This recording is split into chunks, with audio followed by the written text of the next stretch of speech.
Welcome to Real Estate on the Rocks, where you get top shelf real estate conversations served straight up, never watered down. Here's your host, Dave Snowberger.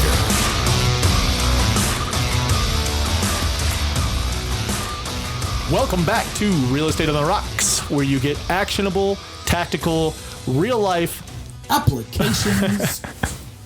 We couldn't make it through the whole intro without laughing Fully again. stocked. Idiots. You got the applications. Oh my God. It's like podcasting with my sister's kids. We've got Benjamin Love in the studio today. Yes. And I'm going to show you how to have implications. Right. Implications. Welcome back. And we also are joined with my co-pilot, Marshall Tucker. What's up? And then the man behind the glass, we have James Mendez. Oh, what's going on? Got your name right. Sweet. Point on the board. Ready to go. All right, let's roll. Today we're talking a little bit about consistency, I believe. Yep. Navigating the peaks and valleys of real estate. Peaks and valleys. Other terms for that would be ebbs and flows. Yep. What else? Tops and bottoms. Highs and lows. Highs and lows. Well, you're a power bottom. You should know. I try to stay on the top as much as possible. Crest. There you go. Right. Crest and whatever the bottom one would be. Valley. Yes. Let's get out of this as fast as we can. All right, let's go ahead and start talking some business here. I mean, what's that mean to you? I mean, consistency and avoiding the ebbs and flows of the business. I know that we have our stories, but I'm going to let B-Lo roll with it. Yeah, I mean, consistency is the key to actually making it in real estate, you know, because what happens, I think, a lot of times is you get one or two deals and you're excited, and then all of a sudden you see that commission check. And all of a sudden you take the pedal off the gas. So the things that had gotten you those deals, you're like, oh, this was easy. I don't even have to work that hard. And then all of a sudden you pull off the pedal and you're no longer lead generating. You're no longer script practicing. You're no longer doing the things that got you those deals. And then all of a sudden you start to dip. And so you get a commission check, $10,000 one month, and then you get $0 for the next 2 months. Right. And so that's not a great way, because that's going to actually extract a lot of energy from you and also a lot of motivation from when you're actually just, rather than building out and staying consistent. There you go. And you hit something right there, was that this happened to me. Real quick, sidebar story, but that happened to me, and it just struck me when you said that, was where I had my biggest problems in real estate was I had some successes, a year or so in, and I made some major commissions, and I immediately upgraded my lifestyle. Yeah. Better car, nicer TV, New woman. nicer phone. Maybe not new woman. Shut Marshall's mic off. What's he even doing on? I told him we were going to play around today and not even turn him on. He was just going to entertain himself over there like a child. Anyway, so it was that too. And then I noticed that it was harder to keep pace because I was so used to what I took in, what I brought in for 2 months. And all of a sudden that third month I blanked and didn't have anything. Well, now I've got $5,000 worth of bills that I didn't have. How do I do that? So I think that's how a lot of people fail out at this business right off the bat, why the failure rate's so high. And there's an actual scientific effect that's called, I forgot, but it was some French guy who had built out the French encyclopedia back in the 16, 17, don't quote me on that, but it was a French guy who built those out. And basically he was dirt poor. He was the co-writer of these encyclopedias, was dirt poor. The Queen said, hey, I want to buy your library, and gave him all this money. And his daughter was getting married, and so he had these rags on. And so what he did was he said, okay, well, my daughter's getting married. I'm going to go buy a nice jacket.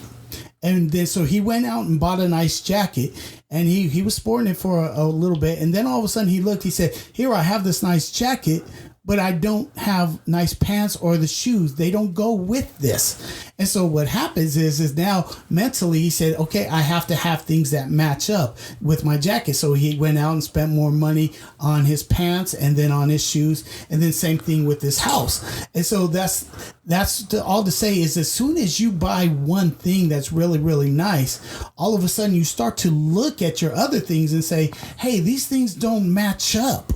And all of a sudden you go out and buy more stuff to create this new lifestyle that just based off of one purchase that you made. And now all of a sudden that causes this ineffective habit of trying to actually live with the Joneses. And now all of a sudden you don't have the skill sets or the habits to create lead generation daily. So now you can't afford the things that you're doing. And next thing you know, you're out of business. Way to tie it back in. I didn't know where you were going with that, but It's a compounding effect, just like in a yeah, negative. the compound effect. So, Yeah. you know, there's compound effect can be, like you're saying, positive or negative. So, Yeah. a little bit at a time. And so I can certainly say that over the years, I've upgraded my lifestyle from when I first started out as an agent. And I think Marshall has, and James is well on his way. I'm seeing his duds getting a little bit sharper over there. James is a shoe guy. Combing his hair every day now. Yeah, he's actually using like product in his hair. Well, He shaved his eyebrows, cut his nose hairs. You got to draw it in real good, Okay, Marshall, you got anything on that?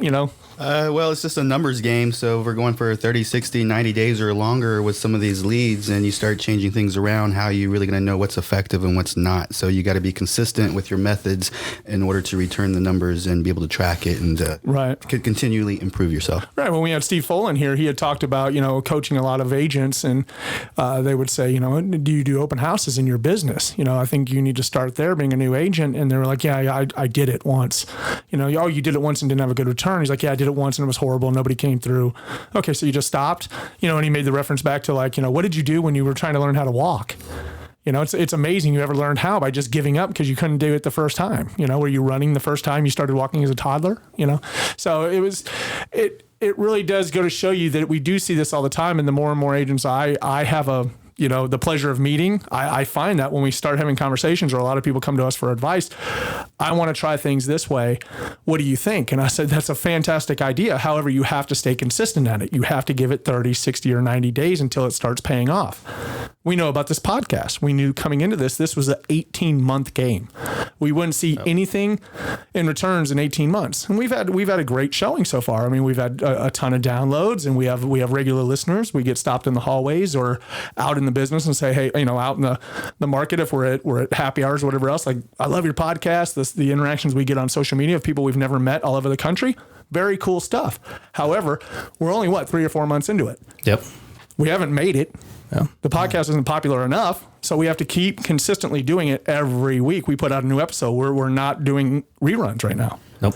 And so we refuse to do them because we made a commitment that Monday, Wednesday, Friday at 8 o'clock we would drop, or 7 o'clock we would drop out another episode, so people could listen on the way to work and we would build our audience. So no foot off the gas, and we have to stay consistent. And it's funny because I remember going to Mega Camp in 2010, and I was taking notes and I was listening to all these big time producers and talent sharing what they were doing and how they were creating this mega business. And on the top of every page that I wrote, I put two things: systems and consistency. And that's the only thing that is keeping a first year agent and somebody who is a high producing mega agent, whatever that looks like to you, is they have a system and they do it consistently every single day. Yeah, that's the biggest thing that's consistent with top producers is that they're consistent. On our board in here, I have a wall that's a whiteboard, and up top where nobody could erase it, I had James stand on a chair, and right up there, consistency, and then right under that, shut up and execute. We talk about that all the time because we have these conversations where we get deep in these masterminds, and we turn on these microphones sometimes to record them, and we come out of here all fired up, and then we don't execute. Which is really funny because in my office on a white little piece of big white paper, I have choose consistency. Yeah. You have to choose consistency every single day, because the day that you choose not to be consistent in your business is the day that you're choosing to go find a new career. We'll look at it a different way. That those agents or it doesn't really matter what business you're in. Just bit my tongue. Business you're in is that if you're choosing not to do it, you are staying consistent. You're just going the wrong way about it. You're choosing consistency to not do something over and over and over again. So you can put it into play however you want. And once again, we talk about the compound effect. A little every day goes a long way. It's like that AT&T commercial where I'm just putting up my little finger gun to my head. Mind blown. Blown. Arnold Schwarzenegger was just talking about that, and he's talking about in his speech he did for college kids. He's saying you have to be in there, you have to be passionate about it, you have to keep driving. He's talking about sleep. He's like, sleep 6 hours, and he's like, well, what if I, someone says, well, what if I sleep, 8 hours? He's like, sleep faster. Be consistent, be passionate. Keep driving forward. He's like, what if you read for an hour a day for a year? That's 360 hours of knowledge you could have gained. So it's not doing massive strides and, every single day. It's just a little bit each day, a little bit more. Dude, when I started reading every morning, a lot of it's maybe audible. Yeah. Not actually reading the textbook, but audible or a podcast. And I started this consistently, or watching a video. Maybe it started back with Gary Vee when I found out who Gary Vee was when he did the keynote at Inman. Yeah. That was a great speech, and just like listen to this guy, I was like, same thing, mind blown, and so I'm going to listen to more of this content. I just started taking in more content, but that's my morning. Every morning is an hour or two of that. And I would certainly say that I've progressed and consistently progressed over the last few years into what we're building right here. So, well, and to touch on that, because I think there's a difference between passion and purpose. When you have purpose, I'm a bit proper. When you have purpose, that's what is able to sustain you. Your passion will be, your passion is actually like the nitrous in a car. Like it can give you a boost and it will sustain you for a little bit, but it's your purpose that is going to actually drive you to achieving the goals that you're looking for. You said, hey, I want to have this podcast that's going to go out there and help agents. And so now all of a sudden this purpose became who you are, which led to these effective habits of consistently looking at new information and gaining new wisdom so that you could share with agents because you have this purpose of helping people. Absolutely. And so, again, just be careful of that because we throw that passion word around a lot. If you don't have vision. I don't have passion for anything. I mean, it's weird. I just, don't why you look at me like I'm crazy? Mind blown. Yeah, I mean, it's not that I'll take that back. I have a passion, like you're saying, to help people. I don't have a passion to sell real estate. I mean, I really don't, and you don't have to be passionate about something to be successful at it. And you don't have to be passionate to show up to work every day. And work doesn't have to be fun every day. Work's called work for a reason. Mm-hmm. It's not just called passion and come in and have a blast. And you get these people that want to maybe argue that point, or argue the fact that, cool, that works for you. I'm not telling you you're wrong. You're telling me I'm wrong. But I'm not telling you you're wrong. If you need the passion or you think work should be all, shits and giggles all day long, cool. I mean, things are like that in our office anyway. It's a fun office and a fun office environment. I think the passion we share is the vision of where we're going. Right. Well, that's the passion we share. No. And it's not going to go past that. So good. So good. Right. So, yeah, I mean, I completely agree. But what I was saying is like people get tripped up on that passion. Well, if I'm not passionate about it, I can't do it. And it's just like, come on, it's work. You come in every day, you give it your all, give it 8 hours a day when you're first starting out, give it 7 days a week, 24/7, whatever it takes to make it in this business. If you want to do it, it doesn't take passion. You just have the want to succeed. It's a drive. Right. Some people will identify that as passion. I don't. Yeah. And so we could go into systems all day, talk about that all day, but the reality is your consistency starts with your morning. What does your morning look like? Orange Theory. How many splat points do you have? Too many today. This episode was brought to you by Orange Theory. You would think almost, right? You would think. No, I have no affiliation with Orange Theory. We'll make that clear real quick. However, I do believe it's an important part. And somebody, I'm in my 40s, and so I'm not in the best shape in the world. I didn't keep up that 20-year-old physique, and so switching gears over to Orange Theory, a few about a year ago has been a game changer for me. I mean, I come in clear-minded every day. I get to work out. I've give it about an hour, sweat it out, get in there with all these, people of all different, it's a cool environment to be in. So I like working out. And I know you recently just joined. Yeah. I mean, I read a book called Atomic Habits. Amazing. And I see why they're effective. It's simply because, one, they made it accessible for everybody. Right. Orange Theory is everywhere. Two, the mentality hurt. Everybody is going for the same goal. Hey, I want to get healthier. Right. And then three, you can see the results and then of what you're burning, how many calories, where your Instant heart rate gratification. is, and then instant gratification of, hey, here's my stats. This is what I've done. Yeah. And so that's why it's easy to make it a habit, because they've taken all the work out of it. You don't have to say, hey, what am I going to do today? The instructor's already there. Yeah. Right. And so exercise is a great part to building consistency in your morning. In your morning. So what else does your morning consist of? So for me, like, I wake up at 4 o'clock. I'm purposeful about spending time with my wife. She goes to work at 5, so I want to spend that first hour with her. So that, again, I want that work-life balance. And so from there, then I just go into my prayer time, and again, that's for me. That's what I do. That's where my heart starts to get filled with gratitude, and I become thankful for the things that I have, because the reality of it is we've been blessed in this industry to have great careers and to live in an area that is just amazing. Right. Then go exercise. Right. Correct. Now all of a sudden my spiritual side, my soul is feeling good. Now let me get my physical body back in, so that when I walk through this door between 8:30 in the morning, I'm ready to go. My energy level is high. My mindset is stuck on, okay, hey, let me go and get focused. Yeah. Stuck. God, Jinx, you owe me a Coke. Yeah. Great word. Focused, right?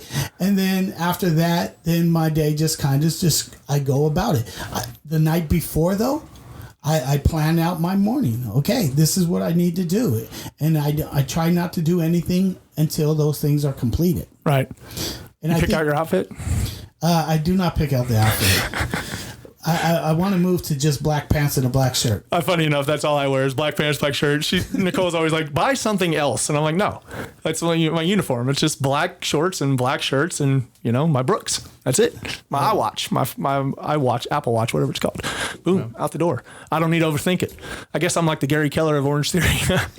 It actually slows you down the more you have to think about stuff, especially in the morning. Oh, yeah. The routine thing of the morning is even most important at the basic level of what you're going to wear before you get out the door. What you eat. It should be the same thing every morning to get that, so you don't have to think about anything. You're spending time or wasting energy to think of something that's unnecessary. And I'm an intermittent faster. Yeah. So I do intermittent fasting, so I don't have to think about it. What always gets me is the lunch, is I throw it out there, and then whoever I'm going to lunch with that day, like, where do we want to go? And typically we're going to end on salad or Zoe's Kitchen, because it has a keto menu.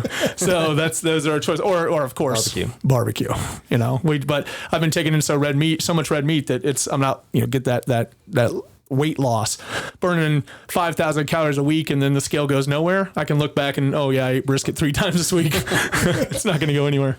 The one thing that pops in my head when I hear that is talking about, hey, you lay out your clothes the night before. What's that really doing for me, right? But that 1% that you're saving there, if you look at it over a year, that's 37% that you actually were able to grow, because you didn't have to make a decision of what you were going to wear. You were able to take that little piece and actually apply it somewhere else in your business. Well, that's 365 decisions you don't have to make. And again, people may say, hey, look at it from the short-sightedness of, that's not going to do anything.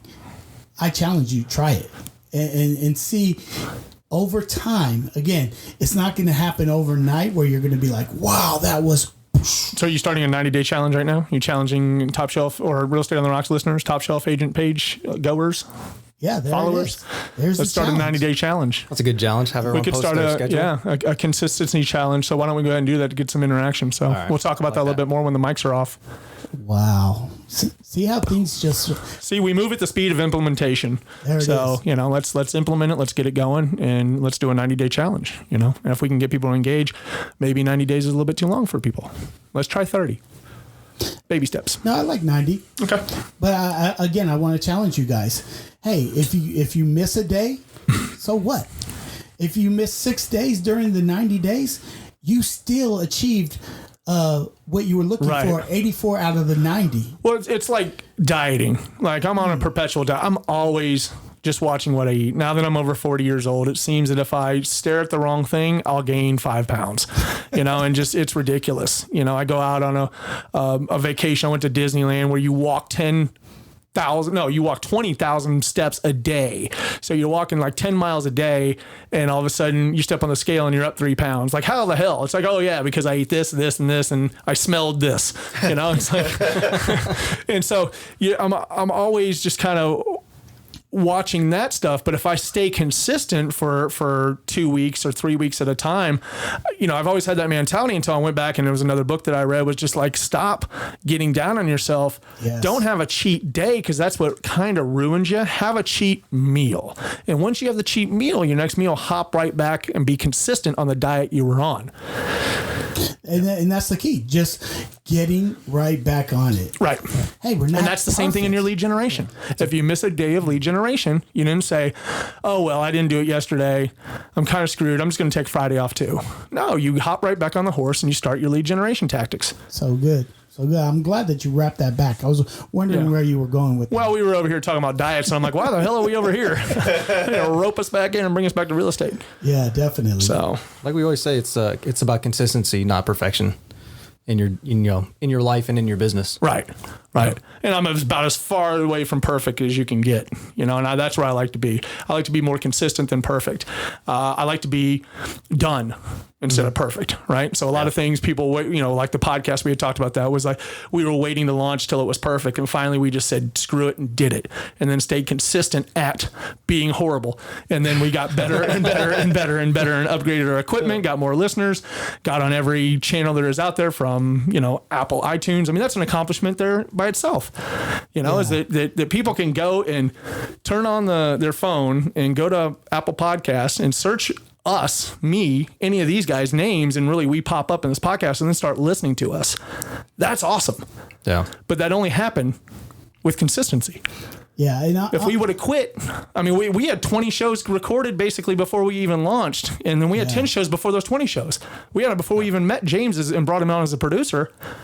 Marshall and I had stuff where it was absolutely horrible. We'd sit here and have a mic on the table, and you could hear the people next door talking, yeah. talking about whatever, coughing up a lung or just whatever. And it's just like, what are you guys like recording? Those guys are in there again. Look. Yeah. Are you, they're recording in a bingo hall? Like you would hear the coughing going on and whatever. Just like, what the hell? And what's the green wall for? Man. Yeah. Video. Well, So we'll hit on video soon, but go ahead. Well, let's go ahead and start wrapping this up. Well, I'm the king of quotes, and I'll never actually get them right. So these are all the Ben Love paraphrases. That's why we like each other so much, because I'm All day. I am known. Dave the Butcher. I'm the butcher of quotes. Like, I mean well. It goes off in my head well, but I just destroy them. We saved some of them.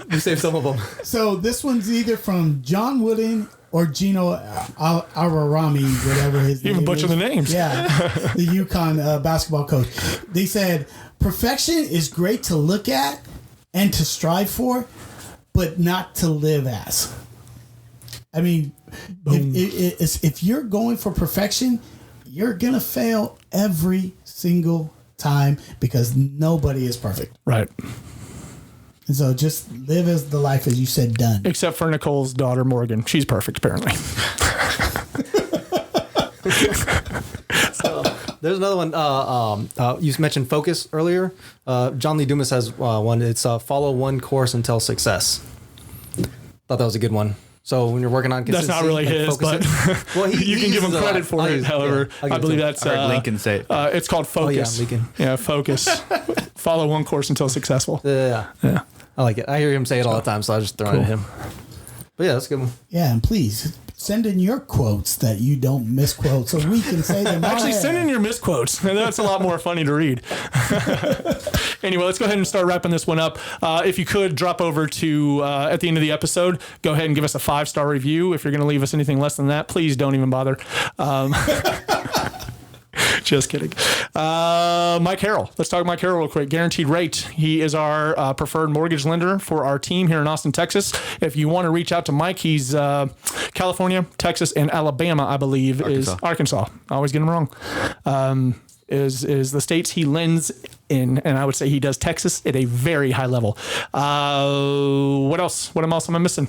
Want to thank Benjamin Love for being in the house. Ben, talk real quick. I know that you have an upcoming show. That's one reason why I have you on this morning. Oh, cool. So, as a lot of people know me, I lead with my faith. And so that's one of the things that I was inspired by Dave and the crew. So we started talking, and we just started to make this. And so it's going to be a video blog and podcast. It's called Faith at Work, Working Your Faith at Work.